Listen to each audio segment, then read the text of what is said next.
Hello and welcome to episode 30 of our Conversation to Connect, Let's Get Real Talk, powered by Exceptional Connections. I'm CyndiONeill-Dady, the founder and chief connector of Exceptional Connections since 2009. At Exceptional Connections, we offer intentional and innovative solutions to boost your business. Each week, I nominate a different member of our Exceptional Connections community to have a meaningful conversation with. So be sure to make yourself comfortable with a beverage of your choice and take notes. Be sure to add comments and questions to the chat box to engage us during our conversation. And around the 45-minute mark, I'll unmute the lines and invite listeners to ask questions, share their ahas, epiphanies, and enter into our thought-provoking conversation. So the inspiration of our bi-weekly conversation to connect, Let's Get Real Talks, is to create purposeful conversations. We desire to be relevant during these challenging and uncertain times and to support our community to make an impact in the world and, of course, stay connected. So as we get started, I invite you to set aside distractions and invest your attention to the conversation that's about to unfold. Look for just one idea or takeaway that you can put into action, and don't cheat yourself out of the time that you've invested here. Our conversation to connect this week is with the amazing Karen Koenig from Green Bank, Washington, also known as Whidbey Island, right? Welcome, Karen. Hi, how you doing? Thanks for having me. Yes, great to have you. And I'm excited. Our topic today will be the 5 money types. And before I introduce Karen, I just want to say she's been a valued and loyal member of our Exceptional Connections community for many years. We've had her do an exceptional insight in the past and offer her wisdom to our community, as well as be a spotlight speaker. So really appreciate your contributions to our community, Karen. Yeah, you're welcome. My pleasure. So Karen has more than 30 years experience in male-dominated industries, including the military, aerospace, and finances. So 5 years ago, she set her sights on a career in financial services and became her own boss. Boss lady, right? Yep. She's thrilled to share her financial experience and insights with emerging women entrepreneurs and leaders who are ready to understand their money psychology and their potential clients. So all this knowledge can and will lead you to financial growth. So in the military, she rose to the rank of major, so don't mess with this girl. And figured out quickly that you can't command people, but learned you can only advise and guide them. So just a quick request to the people jumping on the line here, if you can mute yourself, it'd be appreciated here. We'll unmute you at the 45-minute mark. She then took that experience into the aerospace industry, and not only did she advise and guide, she learned it was about perfection, about getting the job done well. So ready to leave corporate America, she started something new and opened her financial services business, where she learned, along with other experiences, that success doesn't mean self-sacrifice. She began to stand in her own power and behind what she believed. So Karen, as we jump in and get going here with this conversation, start us off with some background. Give us, kind of some context in your journey and a little more detail here. So the reason why I kind of have that little bio is because I wrote a book called Women on Top, How to Win in a Woman's Way. And basically I took those 3 different industries, military, aerospace, and financial services, and basically wrote about my experiences in all those different areas and how people can apply what I learned from those things to their businesses or their everyday life. So that's one of the reasons. And really, I just want, kind of to reiterate what you said, I want business owners to understand their money psychology and their potential clients. And this conversation that we're going to have today is basically why I like to talk about the 5 money types, because it's a neat and fun way to kind of get people to understand that there is a psychology around why people buy or don't buy from you. Yes, and I've had the privilege of hearing your talk, and we're going to kind of be using a lot of the content from that talk in this conversation today. So I just want to just let our listeners know you're in for a treat, because this is going to be a fun conversation, thought-provoking conversation, an opportunity for you to learn the different money types and to identify like what your primary and secondary money types are, right, Karen? Yes. So, okay, so let's start off here without further ado. So I want to ask a question, and I'm sure a lot of people have, are thinking about as they're thinking about money. So how do our formative years help develop or form our relationship with money? Well, I like to tell people that whether you think it or not, you have a relationship with money, whether it's good or bad. And lots of times it was established when you were young. So like for me, my parents didn't want me to know anything about like how much they made, what their salaries were. I didn't learn anything about budgeting. It was a taboo topic in my household. So it was always kind of this pie in the sky, weird little thing is like, why is it such a big secret? And so when you witness that relationship with your parents, the relationship that your parents have with money, that ends up influencing you whether you think it does or not. And you have beliefs and you have patterns around money. So that's why I say that you have a primary and a secondary money type, because you're going to listen to some of the behaviors and beliefs that I'm going to tell you about in these different money types. And you're probably going to recognize some things about you. And you may recognize that you have some out of all of them, but you do definitely have a primary and a secondary. And you can use the types to recognize patterns in not only yourself, but you can recognize patterns in the clients or prospects that you're trying to bring on to your business.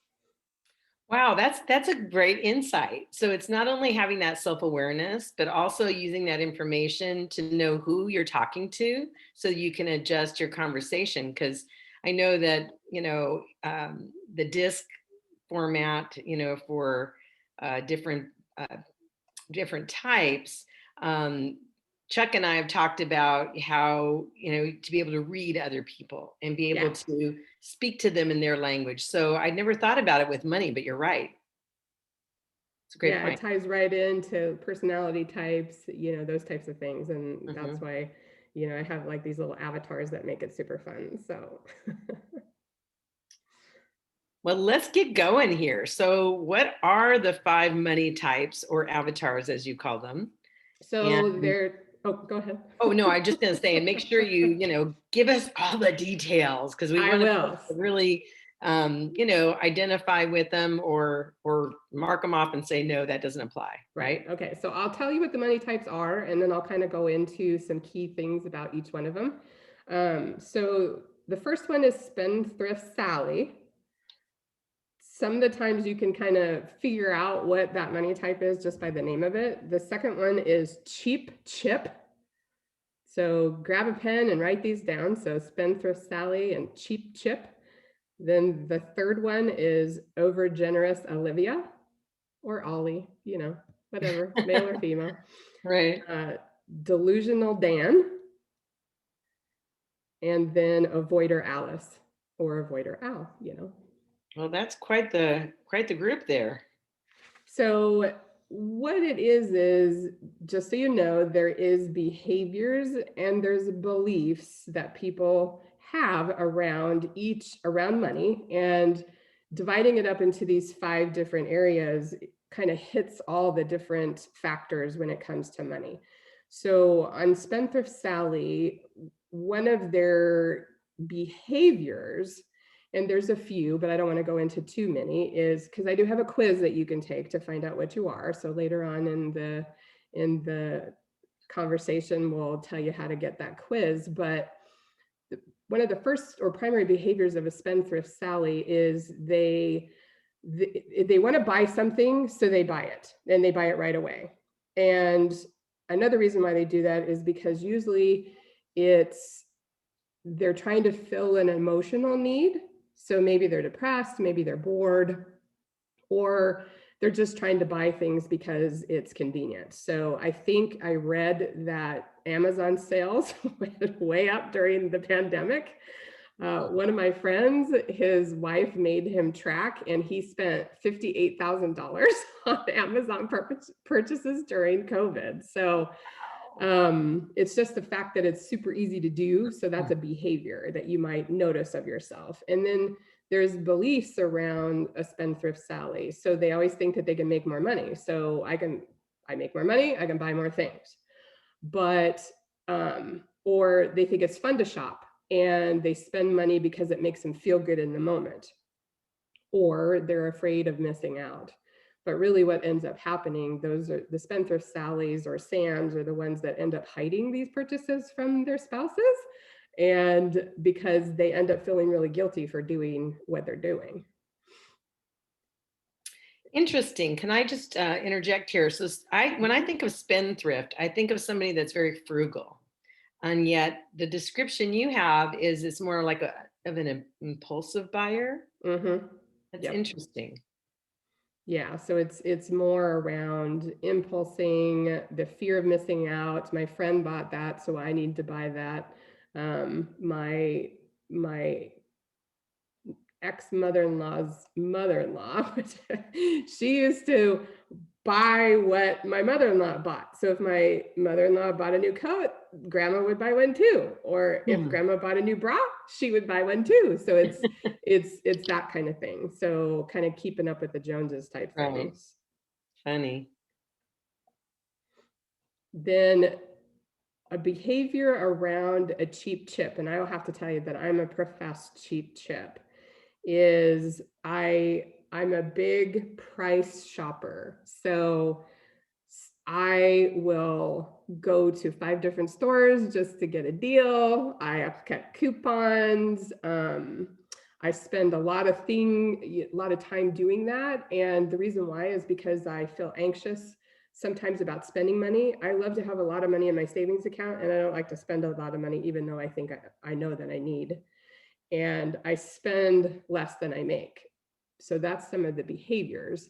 And then some of the beliefs around a cheap chip is you don't ever think that you'll have enough. So you're worried that you'll always never have enough. So I better not spend it because I'm never going to have enough. And I'm okay with sacrificing something now because it gives me more security in the future.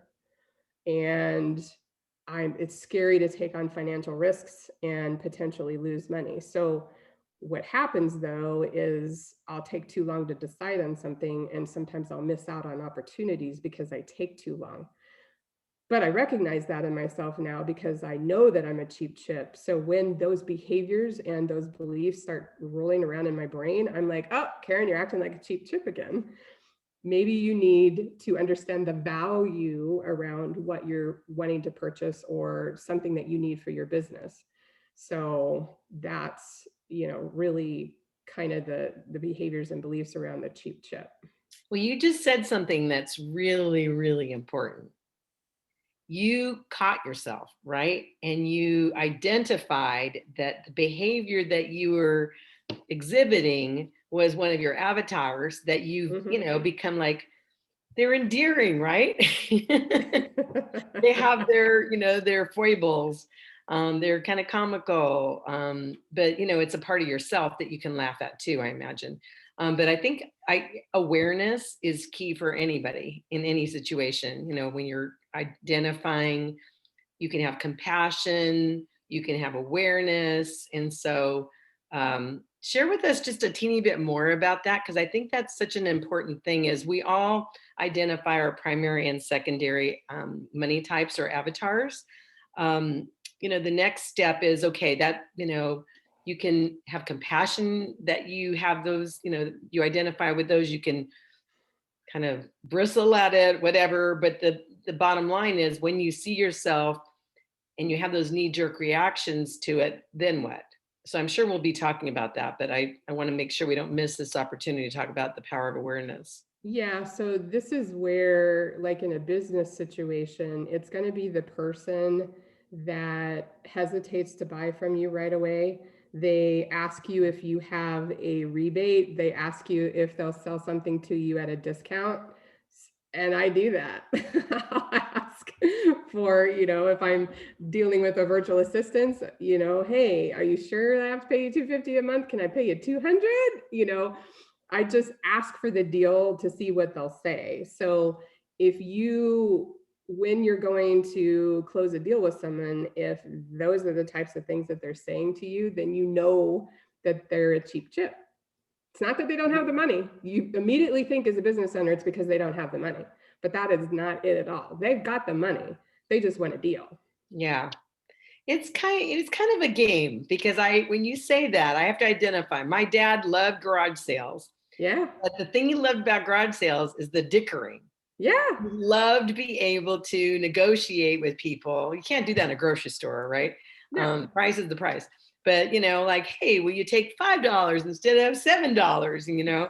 And so it's funny, because I've identified when I go garage selling, that's part of the fun. Yeah. Is be able See, you to. learned that. You learned that from your dad. I got it from my dad. I came by it honestly. Yeah. Well, and so then back to the Spendthrift Sally, I didn't really talk about, kind of like business wise, but those are the ones that purchase from you right away. And then they're the ones that call you back and say, oh, you know what? I think I made a mistake. Will you give me a refund? Or they're the person who doesn't do the work. Oh, wow. So they really only bought from you because they're thinking that they are missing out on something. So buyer's remorse is high for a cheap chick. Yeah. Okay. Wow. Interesting.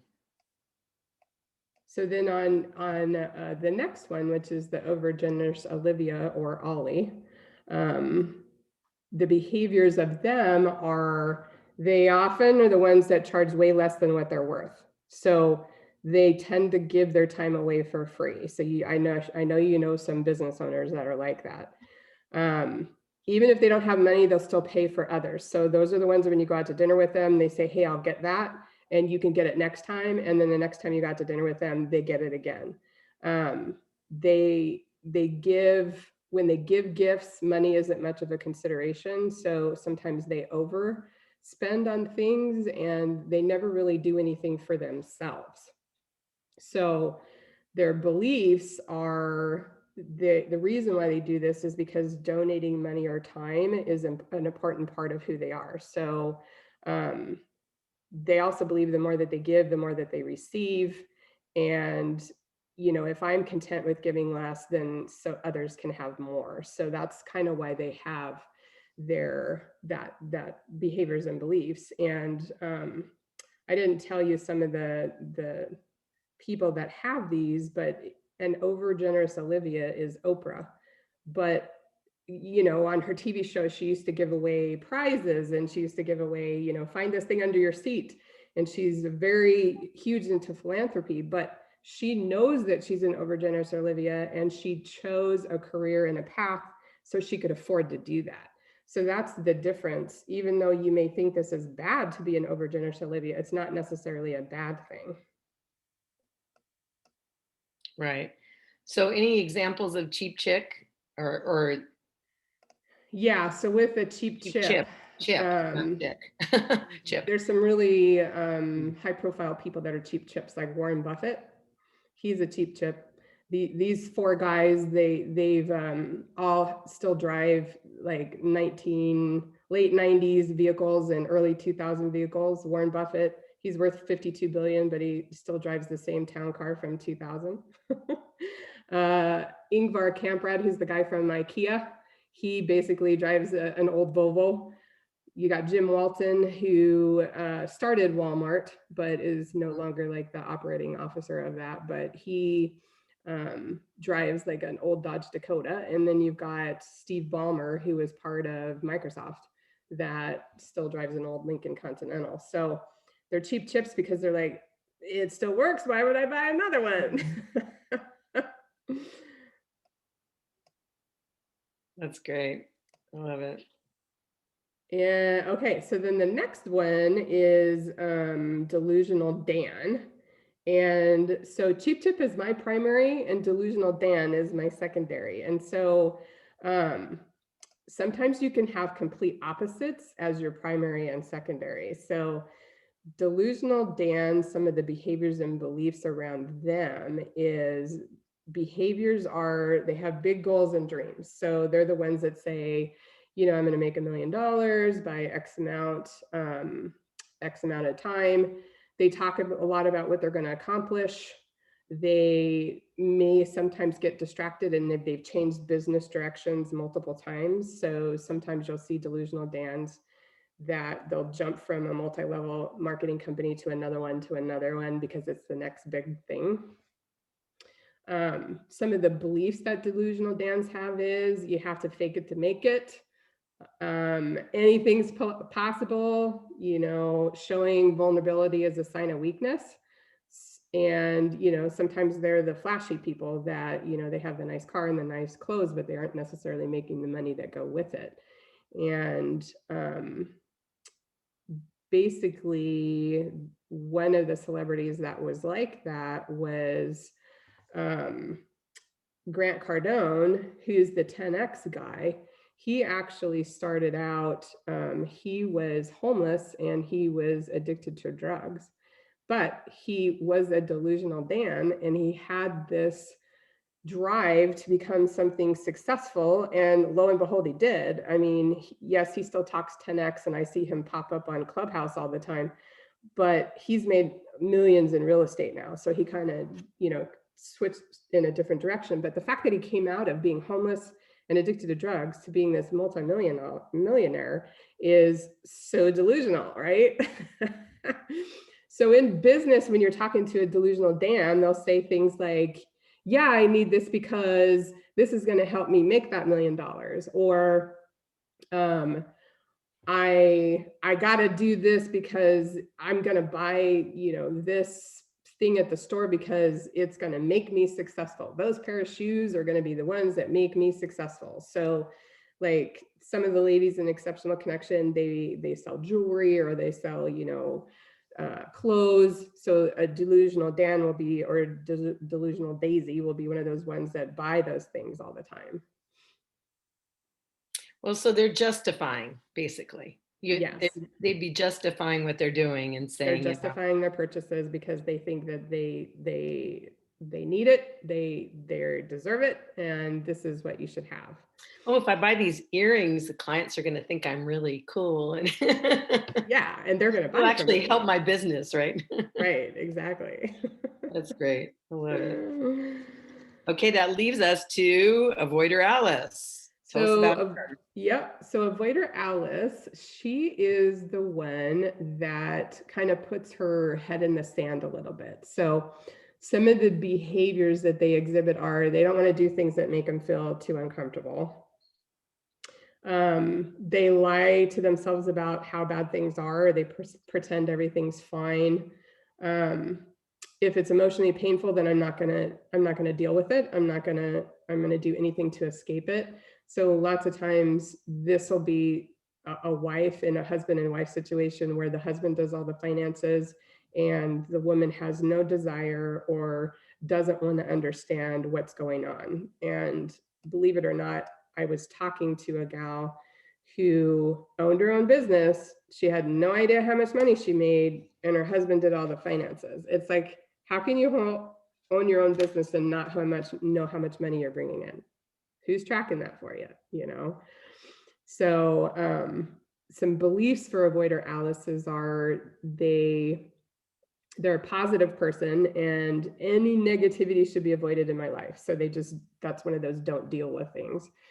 And they'd rather not try it because they think they might fail at it. So these might be the ones in business that you're talking to and they say, oh, I never could do what you're doing because I'm no good at that. Or I could never, be as successful as you. So I might as well just not even try. It's great that you're so successful in this business, but that would never work for me. So those are the types of things that they're going to say to you. So they're risk averse people. They're risk averse, very risk averse. Anything that's going to cause them any emotional or, distress, they're just not going to deal with it at all. Okay.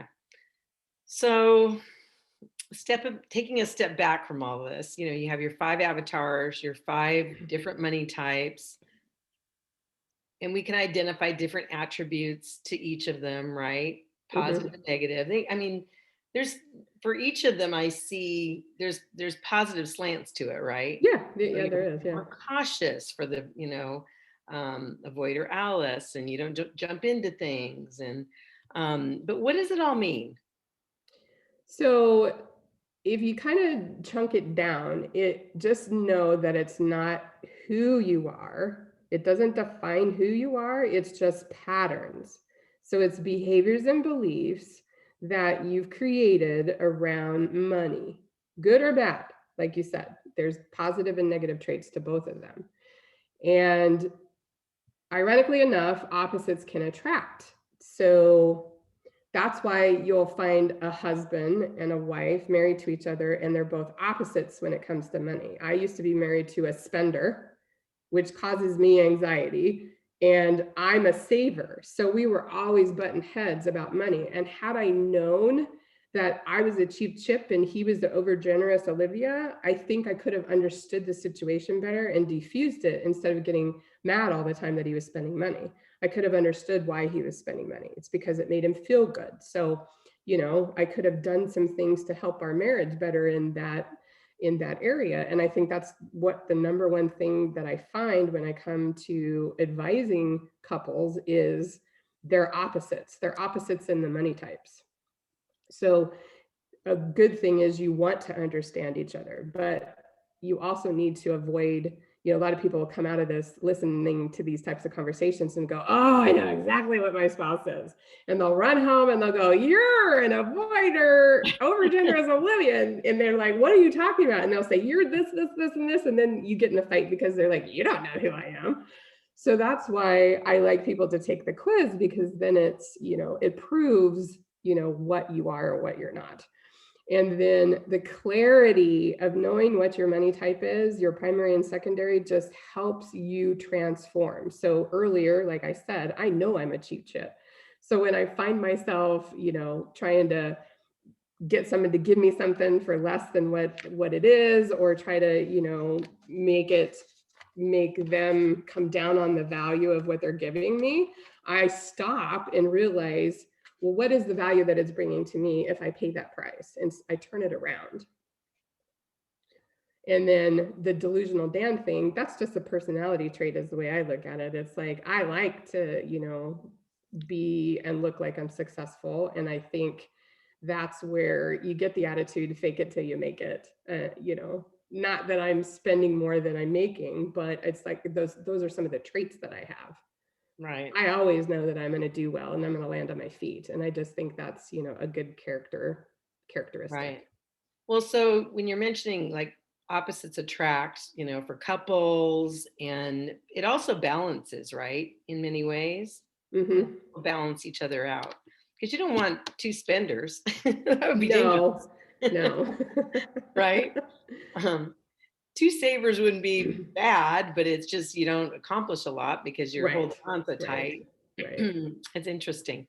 Okay, so we've talked about, for some of them, like, how do you recognize the money type in business? I think the only one, like avoider Alice, did we talk about that? I guess a risk averse. Yeah, so I'll kind of recap. So how to recognize these in people. So a spendthrift Sally would be, they buy quickly and then they call back for a refund. So remember I told you that. Cheap chip, they want to shop around. They'll say that they're going to think about it. They'll try to, get a different price from you. They'll ask for a discount.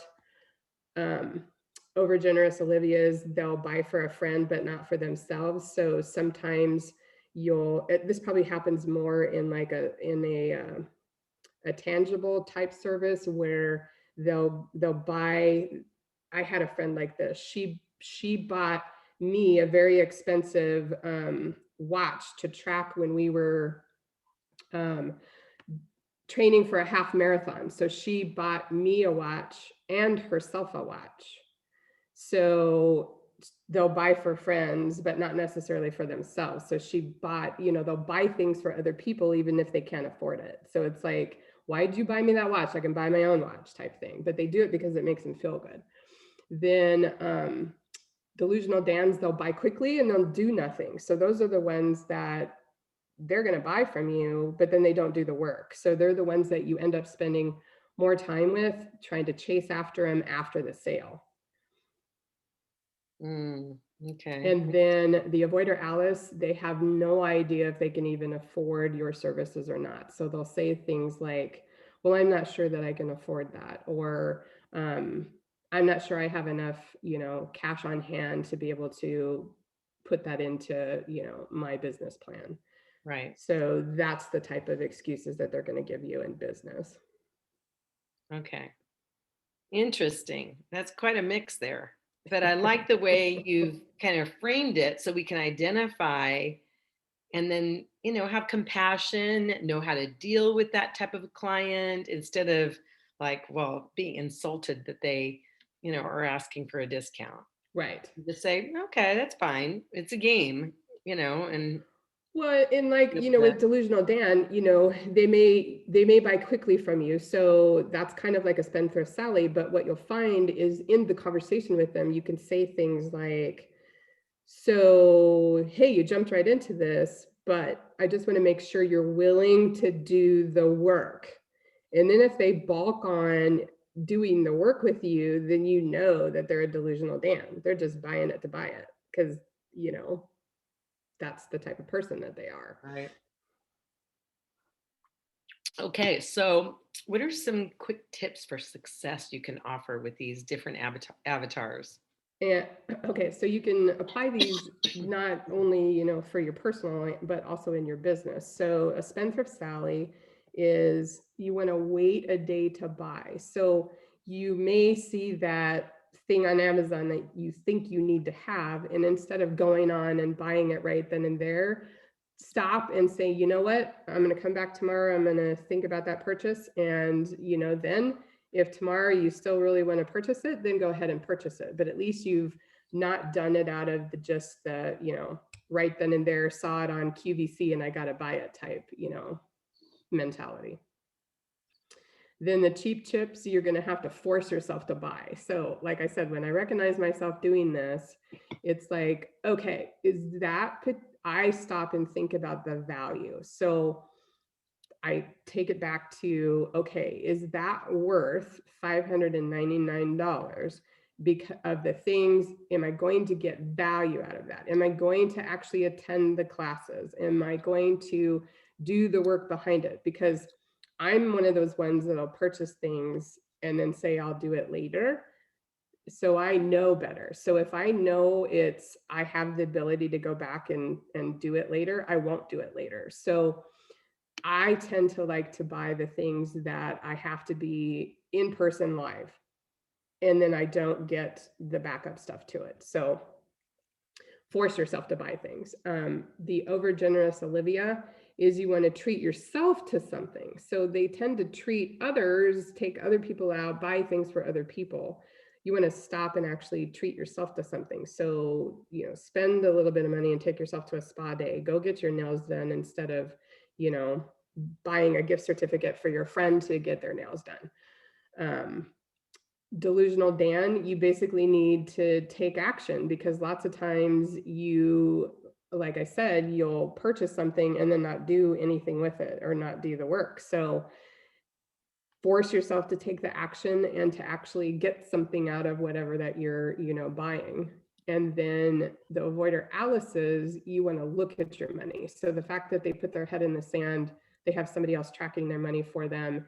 These are the ones that you would want to, like in my type of profession, work with them to understand their investments, understand why they have a budget, understand where money is going, and do a forecast type thing. So making them look at their money. Those are great. Okay, so you mentioned a quiz that listeners can take to discover their dominant and secondary, I guess, money types. So what is the best way to access that? So there's a couple of ways. I'm going to put in the chat the jot form that you can go take, and or you can go out to my website. It's www.woman with an an on top.biz, all one word. So www.womanontop.biz. Upper right hand corner, there's a link to get the quiz. And that's a perfect lead in because that is the name of your book, right? It is. So Tell us a little bit about your book and how our listeners can get a hold on of it. So also on that same page, down in about 3/4 of the way on the page, there's a link to purchase a copy of the book, Woman on Top, How to Win in a Woman's Way. And I basically wrote it, like I said, to talk about the 3 different male-dominated fields that I worked in and what I learned and how, I apply that to business and to life. So Great book too, by the way. I really enjoyed it. it's got lots of stories in it. Yes, very fun, very fun. And just what an amazing diverse, career that you've had. And it's just really great to have you put it all together and tie a bow around your experiences and what you've learned and to really appreciate where you're at today or how it brought Yeah, you where you're at today, right? right. And I think a lot of people say this about themselves. I don't think I would have been a good financial advisor if I would have done it sooner in my life. I mean, all these experiences of working with people is what taught me now. It's like that's what I'm good with is working with people. And then what I found when I started becoming a financial advisor is I'm the geek who likes to actually place the trades and watch people's money grow. I like to pick the investments and do it in such a way to help people and then to show them, to help people retire and show them how they can live out their empty nester, years and those types of things. So um, I think everything leads up to something. And that's why I kind of told the stories in the book, because I learned something from everything and really I learned a lot of stuff from men. So it's not like a male bashing book. It's just how weird to be in male dominated fields, have a bunch of male mentors and learn a bunch of things that I can apply to my everyday, life and business. Yeah, talk about insider information, right? Right. That's great. Okay, so they can get your book on your website or go Mhm. to Amazon. And I have to do a shout out for you because I remember you were like the #1 bestseller. I don't know what for weeks or whatever when you originally started selling your book on Amazon. So tell us a little Right. bit more about that. That's so great. So there's a way that you can launch your books on Amazon that you end up being a #1 bestseller in several categories. So that's where you're able to, say that you're a #1 bestseller. So I kind of like that ability to be able to drill down into the areas and be able to say that you're a #1 bestseller. So Well, that's why I had you mention that is it wasn't accidental. You were very intentional about how you went about rolling that out, and I thought that was yes. brilliant. Yeah. So, and of course, I hired someone to help with that process. And he was also my editor. So, he just offered, he knew that here's the things that I can help people with. And, Right. again, I was like, really? It costs that much money? Okay, I guess I'll pay it.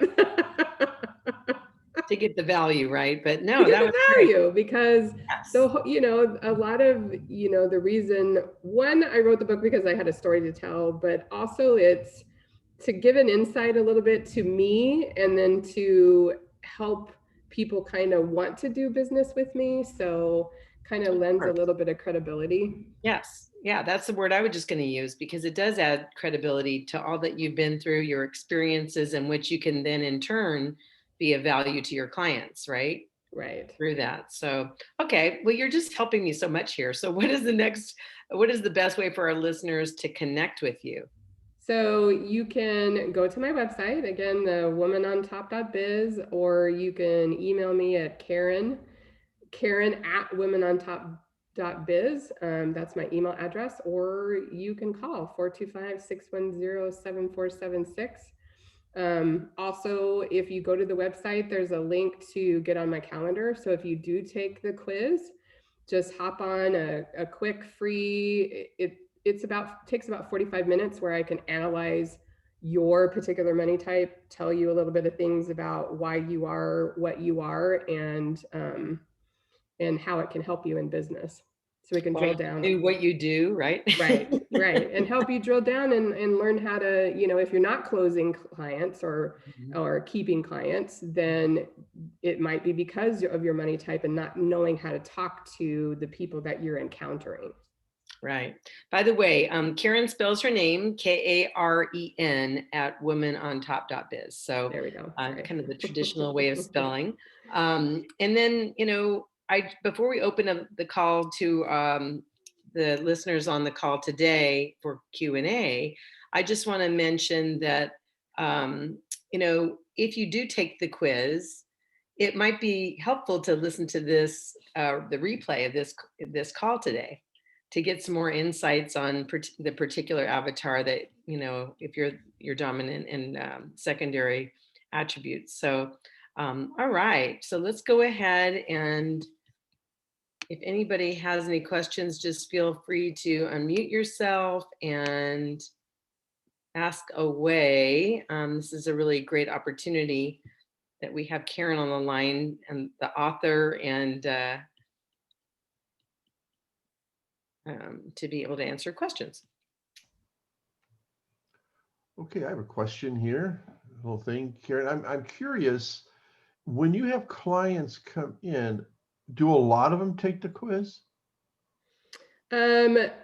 So I have not had financial clients take this quiz yet because of the broker dealer that I used to be with. So I recently am rebranding and going out on my own as an independent. So now I will be able to give this quiz and have them find out what type of money type they are, because it'll help me to talk to them. But I know the beliefs and the behaviors of all of these characters. So I listen for the things, and I kind of can decide and know what they are and who they are, and kind of walk through that with them. The biggest thing is asking them, what do they want? It's not me, it's not my goals. It's what is their goal and what do they want to do? And then if they are like a cheap chip, then are you going to fight me every time when I say that we should invest in this or that? So that's where those things help me, because I'm like, okay, well, they're a cheap chip, so I've got to be a little careful about what investments I put them in, or which direction I'm going to take them in the financial planning portion of it. So that's a great point. So they might be more risk averse, and versus, yeah, let's go for it, Yeah, so the delusional Dans are going to be the one who are like 100% risk. I put it in the most aggressive thing that you ever could.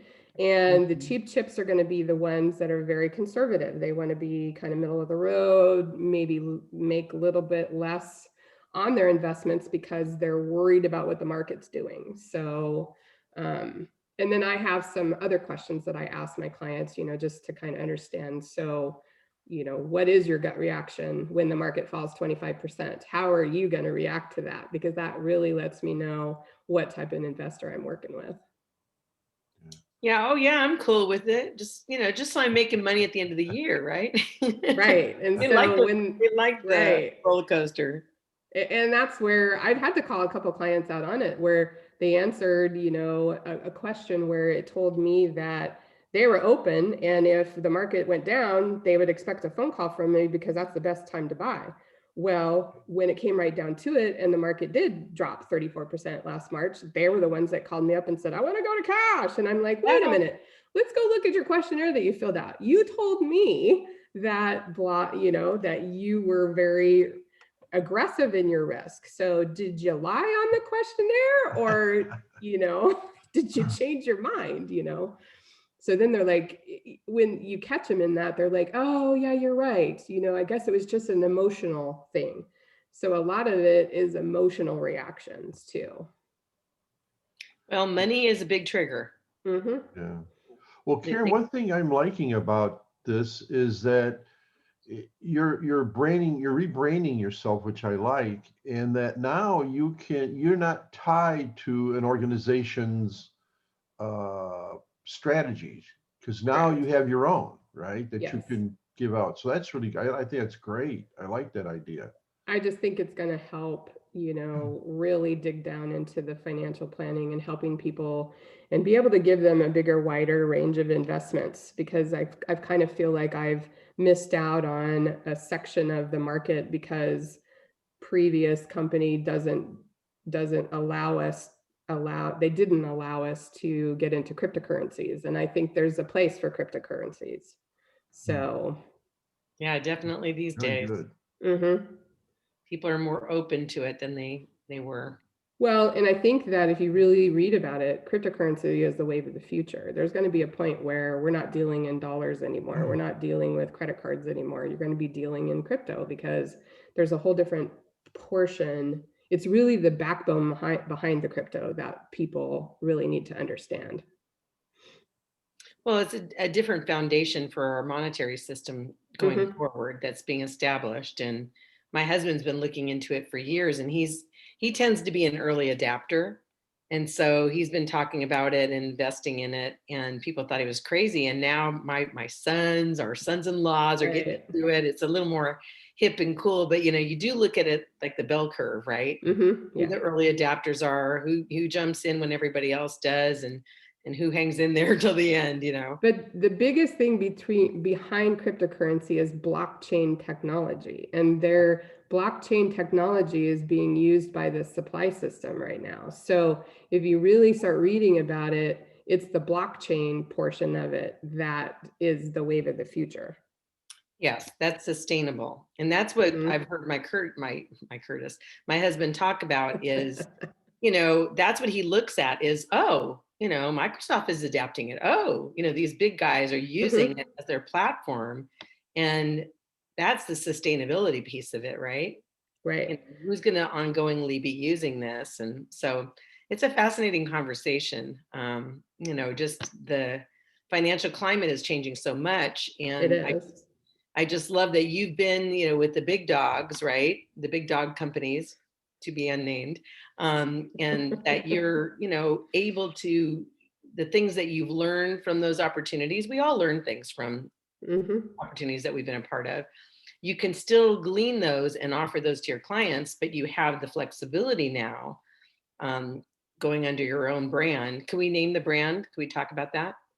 Yeah, so I don't know if you guys have been out on Facebook, but I hired a company called 99 Designs to help me with the rebrand. So it's going to be called. I know a lot of people didn't like it, but not a lot of people. A few people didn't like KK Financial, but that's my initials. Karen Koenig Financial, and then financially empowering you is going to be my tagline. So I've developed a different logo with it. You'll see a little bit different background, and I'll have a whole website that goes with the KK Financial. No, I love it. I think it's great. I'm really proud of you, and it's Thanks. been fun to be able to watch you on this journey and positioning yourself, developing yourself, your book. I think it's great. I'm just really blessed to have you, call you my friend, and have you be part of our Exceptional Connections community, and be able to be of service to our community in the ways that you have been through being a speaker, offering an exceptional insight, as I mentioned on the onset of this conversation. So, um, any other questions or insights before we wrap up this call, or anything you want to share, Karen? Um, did you want me to have some parting comments? Sure, sure. Why don't you offer some parting comments to our listeners? So really what I want people to understand is I really want you to go out and take the money quiz. And the reason why is because I want you to use that quiz to really hone in on who you are in regards to making money decisions, because each of us has behaviors and beliefs, and that's what makes you unique. So that's why I said I know that I'm a cheap chip and I'm a delusional Dan. But also you want to use those money types, and that's what I can help you with if you do a quick 45-minute call with me, is you can use the money types to quickly assess your prospects and clients so you can know what approach to take with them in regards to becoming your client and staying your client. So it's really all about helping you in your business, and I do it all for free. Wow, that's a very generous offer and sounds fun. I'm going to be taking the quiz again myself. I've done it years ago, but I'm going to try it again, and I may be giving you a little jingle or get on your calendar. Well, and the nice thing is it's all automated now. So when you go out and do that jot form, it sends a copy to you and it sends a copy to me. And then that way you know what you are and you have your numbers, basically. Right. Okay, So great. I have one last question for you, Karen, if you don't mind. So can people hire you? Do they have to be in the region or can they be elsewhere in the country? They can be anywhere. So I can do business with anybody. I've got clients in probably 12 different states. Okay. So I just have to get licensed in the state where I'm talking to the person. So if I'm not licensed in that state, I just quickly file for the license and then I can have a conversation with them. Oh, okay. All right. Great. Great. All right. Well, thank you again, Karen, so much for being a guest of Conversation to Connect. Let's get real. So for those of you who are listening to this replay, or even for those of you who are on the call today, thank you so much for joining us. Just want to encourage you to go to YouTube and subscribe to our Exceptional Connections channel and be able to ring the bell so that when we drop the next episode, you'll be alerted and can be a part of our live event or listen to the replay. So I'm CyndiONeill-Dady. And my reminder to you is make every connection an exceptional connection. Thanks for joining us. Bye, Karen. Thank you. Bye.